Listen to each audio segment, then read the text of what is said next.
10 number प्रश्न पर ध्यान दीजिए। 10 नंबर में कहता है कि 1 अप्रैल 2016 को कोलकाता के श्री चार्ल्स ने चेन्नई के श्री मैथ्यूज को बिक्री हेतु बीजक मूल्य पर माल चालान किया। अब बीजक मूल्य का मतलब हम 9 नंबर सवाल में भी समझाए थे कि एक होता है लागत पर माल भेजना और एक होता है लागत में लाभ जोड़ करके उस मूल्य पर माल भेजना। मतलब लागत मूल्य में लाभ को इंक्लूड कर लिया है तब उस पर माल भेजा है, ये होता है बीजक मूल्य पर माल भेजना। मतलब आगे कहता है कि श्री मैथ्यू को बिक्री पर बीजक मूल्य पर यानी बिक्री पर जो कमीशन मिलता है वो बीजक मूल्य पर माल बेचता है तब 5% और उसके अतिरिक्त जब माल बेचता है तो उस कीमत पर उसको 20% कमीशन मिलता है।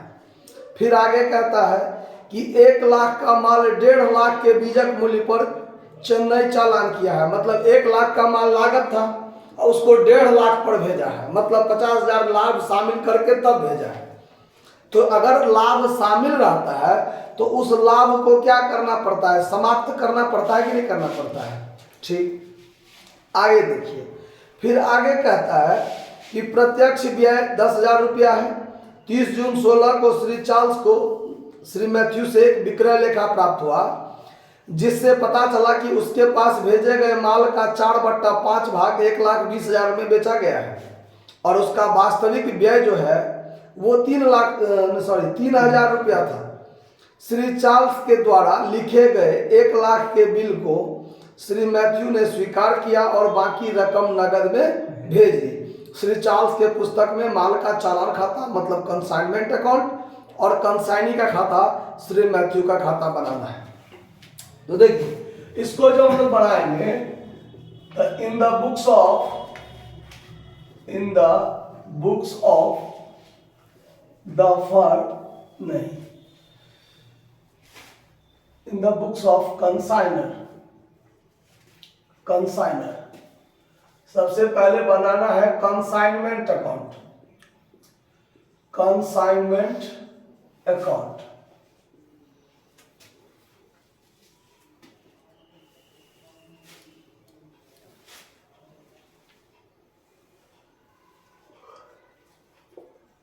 पार्टिकुलर अमाउंट आप लोग खुद मेंशन कर लीजिएगा। माल जब भेजता है तो to goods sent on consignment हम शॉर्टकट में लिख दिए हैं 1.5 लाख में माल भेजा है जबकि उसका लागत कितना है 1 लाख रुपया। तो 1 लाख से कितना ज्यादा इसमें ओवरलोडिंग जो प्रॉफिट जो ओवरलोडिंग है वो कितना है 50,000 ज्यादा है। तो 50,000 प्रॉफिट को समाप्त करना पड़ेगा क्रेडिट साइड में डालकर। तो यहाँ क्रेडिट साइड में डाल देंगे सेम यही चीज लिखेंगे by goods sent on consignment. ठीक है, यहाँ लिखते हैं ओवरलोडिंग प्रॉफिट जो है वो 50,000 आपको क्या करना पड़ेगा समाप्त करना पड़ेगा। ठीक है, उसके बाद अगर कंसाइनमेंट पर कंसाइनर ने खुद खर्चा किया है तो वो 10,000 रुपया खर्चा है, देख लीजिए। तो यहां पर लिखेंगे to cash account expense, consignor ने खुद खर्चा किया है 10,000। उसके बाद विक्रय लेखा प्राप्त हुआ है और उसमें कहा गया है कि 4/5 भाग मात्र श्री मैथ्यू ने बेचा, वो 1,20,000 में बेचा। तो अगर मैथ्यू ने माल बेचा तो बाय श्री मैथ्यूज अकाउंट 4/5 भाग सेल किया है ना, तो 1,20,000 में बेचा है। कितना में बेचा है 1,20,000 में। अब देखिए अब आगे कहता है कि उसका वास्तविक व्यय मैथ्यू का वास्तविक व्यय, तो टू श्री मैथ्यू लिखेंगे टू मैथ्यूज अकाउंट एक्सपेंस करेगा तो कितना का खर्चा किया है 3,000। फिर उसको कमीशन मिलेगा तो टू फिर लिखेंगे श्री मैथ्यूज अकाउंट, कॉस्ट में लिखेंगे कमीशन। तो अब कमीशन का चर्चा जब हम करेंगे तो बात पर ध्यान दीजिए। सवाल में ये जो 4/5 भाग का चर्चा कर दिया है, उसके लिए क्या वर्किंग नोट होगा देखिए। सवाल में कहता है कि 1 लाख के लागत का माल भेजा था, यानी एक कॉस्ट कितना 1 लाख, उसका 4/5 भाग बेचा, 80,000 कॉस्ट का माल बेचा। कितना में माल बेचा, सेल कितना में किया है, 1,20,000 में सेल किया है। सवाल में कहता है कि बीजक मूल्य पर माल बेचता है तो 5% कमीशन मिलेगा, और बीजक मूल्य से अधिक मूल्य पर माल बेचेगा तो उसको 20% कमीशन बनेगा। तो हमको ये देखना पड़ेगा ना कि 1,20,000 जो है वो बीजक मूल्य से कितना ज्यादा है। तो उसके लिए देखिए यहां पर यहां लिखते हैं, चूंकि कॉस्ट 1 लाख, तो इनवॉइस प्राइस कितना, इनवॉइस प्राइस कितना है 1.5 लाख। इसीलिए कॉस्ट यदि 1 रुपया हो तो उसका इनवॉइस प्राइस कितना होगा 1.5 लाख बटा 1 लाख। इसीलिए यदि कॉस्ट 80,000 हो, चूंकि कॉस्ट 80,000 का माल बेचे है ना, तो कॉस्ट यदि 80,000 हो तो उसका इनवॉइस प्राइस कितना हो जाएगा। तो यहाँ पर 4 0 से 4 0, 1 0 से 1 0, तो 15 8 1,20,000। इसका मतलब है कि उसने 80,000 का जो माल 1,20,000 में बेचा है वो सिर्फ इनवॉइस प्राइस पर ही बेचा है, इनवॉइस प्राइस से ज्यादा पर नहीं बेचा है। बीजक मूल्य से ज्यादा मूल्य पर बेचता तो उसको 20% एक्स्ट्रा सेल्स पर मिलता उसको, लेकिन उसने 80,000 का माल 1,20,000 में बेचा, मतलब इनवॉइस प्राइस पर बेचा है, ज्यादा प्राइस पर नहीं बेचा है। जैसे मान लीजिए अगर ये 1,30,000 में बेचा रहता, एग्जाम्पल हम समझा रहे हैं, अगर ये 1,30,000 में बेचा रहता तो 1,20,000 इनवॉइस प्राइस है, तो 1,20,000 तक के मूल्य पर 5% कमीशन मिलता है, और 1,20,000 से ज्यादा 10,000 ज्यादा पर बेचा तो वो 10,000 पर इसको 20% कमीशन मिलता। लेकिन ऐसा बात तो नहीं है, उसने 1,20,000 में बेचा, मतलब इनवॉइस प्राइस पर बेचा, तो इसको जो कमीशन मिलेगा 1,20,000 का 5% मात्र 6,000 कमीशन मिलेगा। क्लियर बात। चलिए, तो ये बात यहां से क्लियर हो गया। अब हमको इसमें चर्चा करना है एक चीज, by consignment stock, by consignment stock account. तो ये मूल्य जो है हम यहां पर इसको 2 तरीका से लिख सकते हैं, एक तो इनवॉइस प्राइस पर, एक कॉस्ट प्राइस पर। समझ में आ रहा बात, एक इनवॉइस प्राइस पर, एक कॉस्ट प्राइस पर।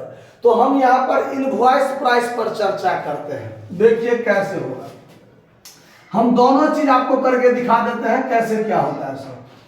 यहां देखिए कैलकुलेशन ऑफ कंसाइनमेंट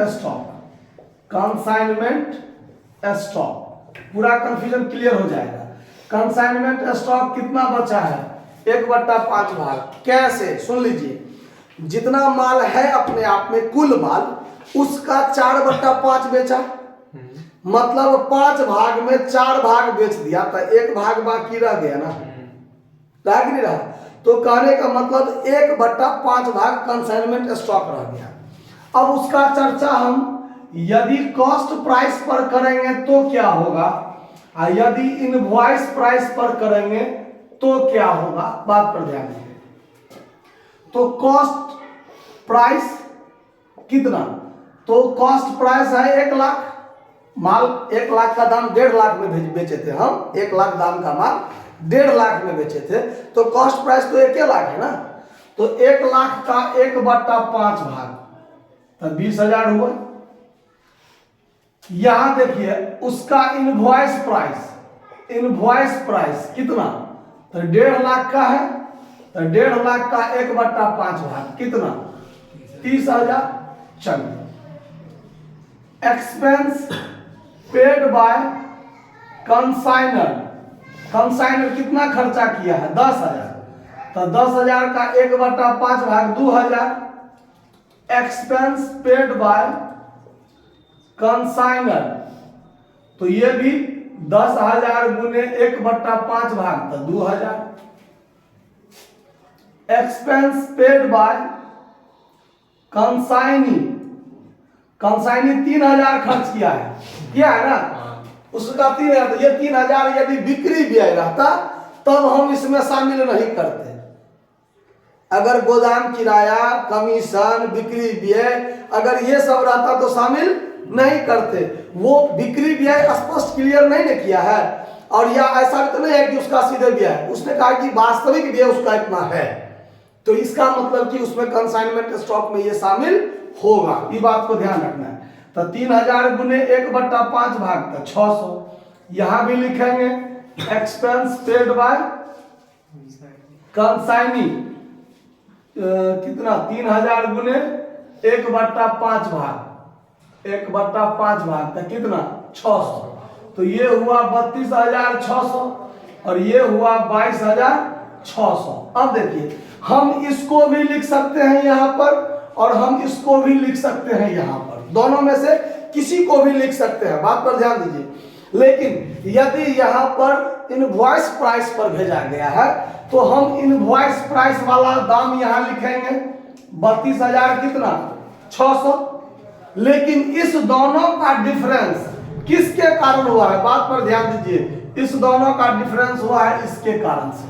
ये दोनों खर्चा तो सेम शामिल है ना, तो इसका मतलब कि अगर हम इनवॉइस प्राइस पर दिखाते हैं तो उसमें तो 10,000 हमारा प्रॉफिट तो शामिल है ना कंसाइनमेंट स्टॉक में।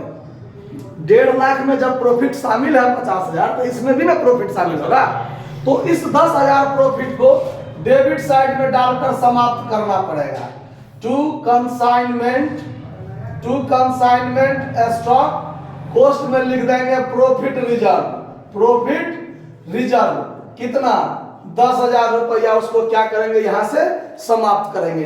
अगर हम ये 22,000 का चर्चा करें तो ये 10,000 समाप्त करने की जरूरत नहीं है। हमारा तो कंसाइनमेंट स्टॉक वास्तव में 22,600 है। 22,000 अगर लागत पर हम दिखाना तो उचित लागत पर बनता है। यहाँ जो हम 50,000 समाप्त किए हैं, क्यों, तो यहाँ 1 लाख अगर रहता तो यहाँ 50,000 शामिल नहीं करते हम, इधर 1.5 लाख है इसीलिए 50,000 इधर समाप्त किए हैं। वैसे ही अगर यहाँ पर 22,600 लिखते तो 10,000 इधर लिखने की जरूरत था नहीं था। अगर हम यहाँ पर 30,000 शामिल किए हैं इसीलिए यहाँ पर 10,000 हमको रखने की जरूरत पड़ रहा है, क्योंकि समाप्त करना पड़ रहा है। अगर हम लागत पर माल दिखाएंगे तब ना कितना में बिका तो हम अपना प्रॉफिट नजर आएगा हमको।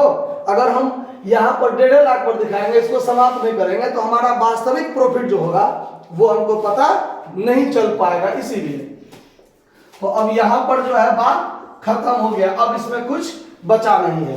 तो अब इसका जोड़ कीजिए, देखिए कितना होता है 1,20,000 और 50, 1,70,000 ये हो गया, आप प्लस 32,600 ये हो गया, तो 2,02,600 हुआ। 2,02,600, यहाँ भी 2,02,600। अब इसमें से आपको घटाना है 1,50,000, 10, 60, 3, 63, 6, 69 और 10, 79, 1,79,000, 1,79,000, तो 23,600 प्रॉफिट आता है ना। तो यहाँ पर प्रॉफिट हो गया 23,600, ये हो गया आपका 2PL अकाउंट प्रॉफिट। ठीक है, अब आपको इसमें बनाना है कंसाइनी का अकाउंट, यानी Shri Mathews account, Shri Mathews account बनाना है। तो अब ये देखिए कैसे बनेगा। तो इसके खाता में क्या सब होता है, तो कंसाइनर यह देखता है, मालिक जो है वस्तु का ये देखता है कि हमारा जो एजेंट है, कंसाइनी है, उस पर मेरा कितना पैसा है, कितना पैसा है। तो देखिए मैथ्यू ने 1,20,000 का माल बेचा है, तो यहाँ है क्रेडिट में, तो यहाँ डेबिट में लिखाएगा, क्या लिखाएगा, टू कंसाइनमेंट अकाउंट 1,20,000। उसके बाद श्री मैथ्यू यहां पर देखिए 3,000 खर्चा किया है, 6,000 कमीशन बना है, तो ये दोनों वो काट लेगा। तो क्रेडिट में फिर लिखेंगे बाय कंसाइनमेंट अकाउंट 3,000, ये है एक्सपेंस के लिए, by consignment account, consignment account ये है उसका कमीशन के लिए 6000। बात खत्म, समझ रहे बात। उसके बाद एक पॉइंट दिया गया है कि श्री चार्ल्स के द्वारा 1 लाख का बिल लिखा गया और मैथ्यू ने इसे स्वीकार कर लिया, तो 1 लाख रुपया का बिल्स रिसीवेबल भी हो गया ना। तो यहां पर क्रेडिट में लिखेंगे बाय बिल्स रिसीवेबल अकाउंट, कितना रुपया का, 1 लाख रुपया का। समझ में आ रहा बात। और फिर आगे कहता है कि बाकी रकम नगद में भेज दिया, बाकी रकम नगद में भेज दिया। तो अब देखिए 1,20,000 में से 1,20,000 में से 1,09,000 तो वो हमको दे चुका है, मतलब 3,000 खर्चा कर दिया, 6,000 कमीशन ले लिया, 1 लाख का बिल्स रिसीवेबल दे दिया, तो 1,09,000 तो हमको दे दिया। उस पर मेरा कितना बचा, 11,000। तो 11,000 वो बाय कैश दे देगा हमको, बाय कैश अकाउंट। हम उससे क्या कर लिए, रिसीव्ड कर लिए, हम उससे क्या कर लिए, रिसीव्ड कर लिए। कितना, 11,000। बात समाप्त। समझ में आ रहा है बात की, बात समझने में कहीं कोई दिक्कत हुआ, नहीं दिक्कत हुआ होगा, नोट कर लीजिए। धन्यवाद।